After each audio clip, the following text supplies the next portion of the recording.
कहानी रामानंद सागर की रामायण। 80 के दशक में आई रामानंद सागर की रामायण को फिल्माते समय कई तरकीबें अपनाई गई थी। एक दफ़ा सुनील लहरी ने शूटिंग से जुड़े कई किस्से शेयर किए थे।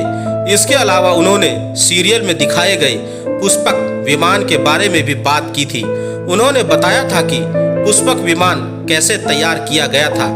80 के दशक में बनी रामानंद सागर की रामायण आज भी किसी न किसी वजह से सुर्खियों में बनी रहती है।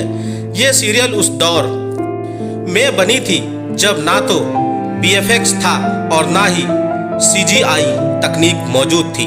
इसमें कई ऐसे सीन थे जिन्हें रामानंद सागर ने जुड़ाव से बनाया था। इसमें पुष्पक विमान और जटायु को उड़ते हुए दिखाने के लिए एक खास तरकीब भी अपनाई गई थी। इस बात का जिक्र रामायण में लक्ष्मण का किरदार निभाने वाले सुनील लहरी ने किया था। सुनील लहरी ने एक दफा दर्शकों को बताया था कि पुष्पक विमान और जटायु के उड़ने वाले सीन कैसे शूट किए गए थे। सुनील लहरी के मुताबिक जटायु का कॉस्ट्यूम बहुत भारी था। इसका वजन इतना था कि कॉस्ट्यूम पहनने के बाद कॉस्ट्यूम में जो जटायु के पंख होते थे उसे एक्टर के हाथ में बांध दिया जाता था ताकि हाथों के साथ साथ पंख भी मूव करे। ऐसे शूट हुआ था जटायु का सीन। जटायु के उड़ाने पर सुनील लहरी ने कहा कि इस सीन को बड़ी मुश्किल से शूट किया गया था। उन्होंने बताया कि इस किरदार के लिए एक्टर को कॉस्ट्यूम पहनाकर हुक की मदद से उड़ाया गया था। इस सीन को शूट करने में काफ़ी दिक्कतों का सामना करना पड़ा था। सीरियल में सुनील वर्मा ने जटायु का किरदार निभाया था। इसके अलावा उन्होंने रामायण में भी कई किरदार निभाए। उन्होंने ऋषि च्यवन रावण के पुत्र और सुशिष मुनि का भी रोल निभाया था। सुनील लहरी ने कहा था कि पुष्पक विमान हजारों वर्षों से भारतीय संस्कृति का एक अहम हिस्सा रहा है। उन्होंने बताया कि पुष्पक विमान हजारों साल पुराना है और इसी को ध्यान में रखकर इसका मॉडल भी सीरियल के लिए तैयार किया गया था।